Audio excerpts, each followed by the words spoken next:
So we're standing here outside of Hayward Field in Eugene, Oregon, University of Oregon.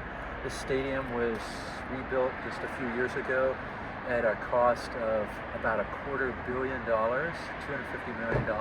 Most of it was donated money, private donations. Some of the best architects in the country worked on the design. It's arguably a very attractive stadium. The World Games were here in 2022, and they'll be back another year maybe. Anyway, plenty of money and plenty of design time spent on the building, but where they appear to have skimped is in terms of the lighting design, and that's what this video is about, is what works, what doesn't work here in terms of outdoor lighting.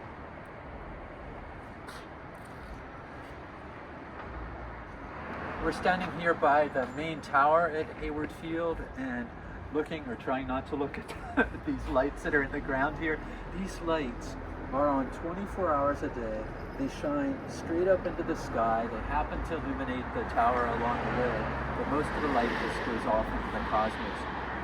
Besides being a waste of electricity and a terrible glare for pedestrians walking by here and for those of us standing here, this is against the law. Eugene, like many other communities, it's not different, many other communities, has outdoor lighting standards that forbid the projection of light up into the sky for a variety of reasons.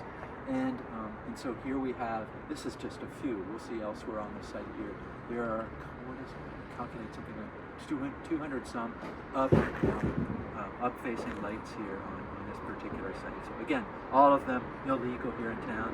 In terms of light quality, they're all very harsh, high color temperature lights that are really hard on our eyes. So again, these are on all day long. Some of them have burned out, and maybe eventually they'll all burn out and nobody will notice. Just a comment about the lights in the interior of the field here, the stadium. They're not on tonight. They're only on when there are events here at night, but they're unbelievable. No matter if you sit in the west stands, all the lights that are above the east stands shine in your face and shine on the field too. But and vice versa, if you sit in the east stands, you're totally, your eyes are totally messed up because of the lights shining from the top of the west stand. I don't know who designed this, but it's so bad. The light not only gets in the eyes of all the spectators here, but it shines this part of the stadium that's the side that's open, the north side.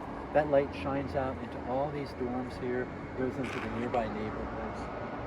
Really, really bad. So these lights are examples of all three of the concerns we have with outdoor lighting, which is glare, that just it's disabling to be a spectator there and to be exposed to this.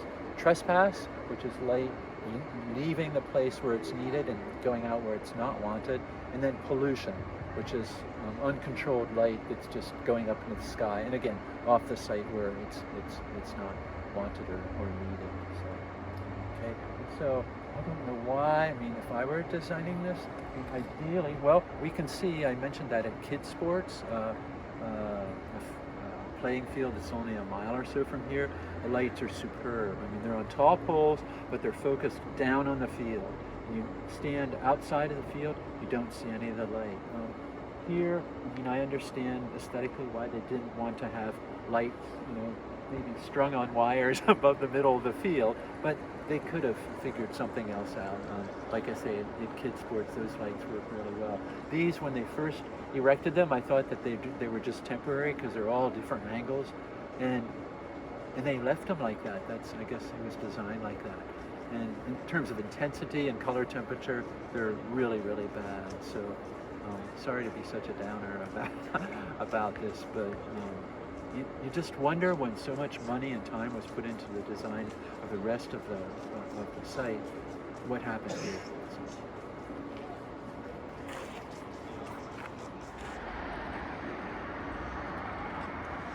So we're a little bit, northwest of the main entrance to Hayward Field here. There's really nowhere you can stand here. This used to be a street, East 15th Avenue. Now it's pedestrian and bicycle. It's a nice change.